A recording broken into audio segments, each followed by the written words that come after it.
Many of them. I'm making this presentation directly to the American people with the media present, which is an honor to have you this morning, because many of our nation's reporters and folks will not tell you the truth and will not treat the wonderful people of our country with the respect that they deserve.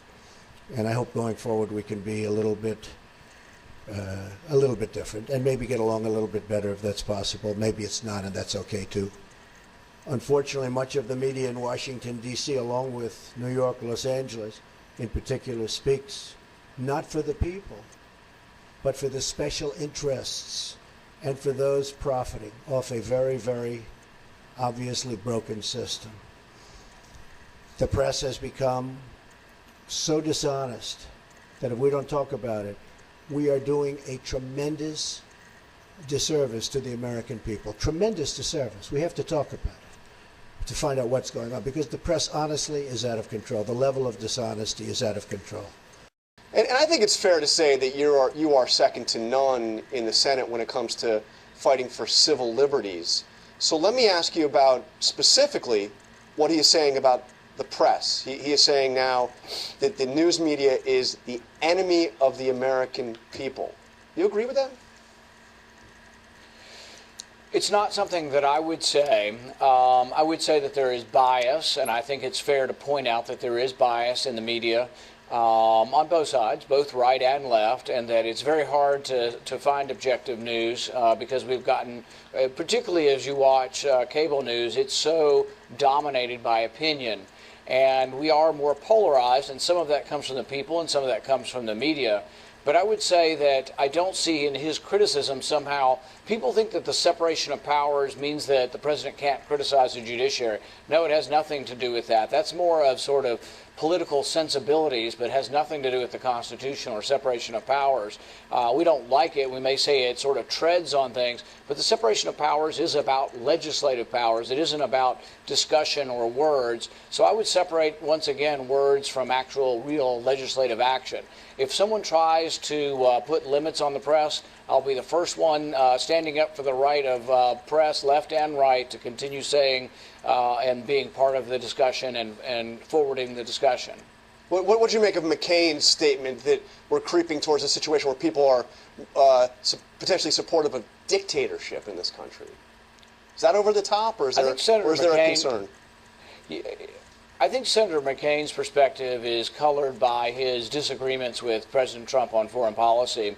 If I were to look at foreign policy, I would say John McCain's been wrong on just about everything over the last 4 decades. He advocated for the Iraq War, which I think destabilized the Middle East. If you look at the map, there's probably at least 6 different countries where John McCain has advocated for having U.S. boots on the ground. John McCain's complaint is we're either not at war somewhere, or if we're at war, we leave too soon. So we're not there soon enough, and he wants us to stay forever wherever we send troops. So that's a foreign policy that is at odds with President Trump.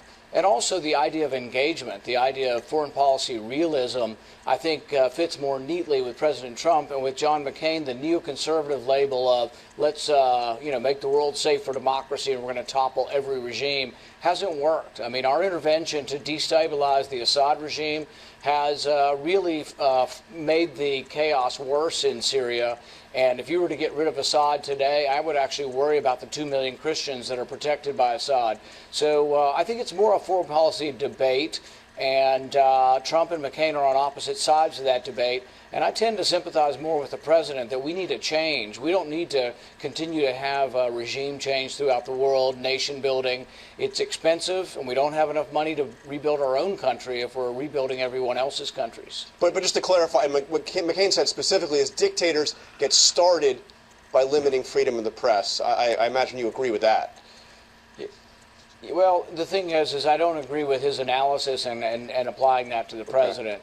I haven't seen any legislation coming forward that wants to limit the press. I see President Trump expressing his opinion rather forceful in his own, his own distinct way.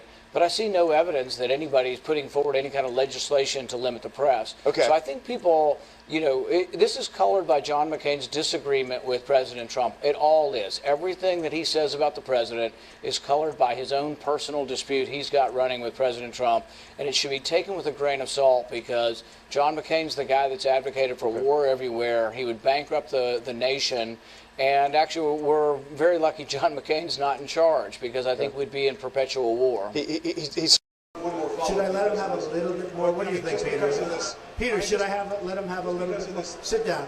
Sit down. Just because of the attack of fake news and attacking our network, I just want to ask you, sir. I'm changing it from fake news, though. Doesn't that undermine? Very fake news. I know, but aren't you?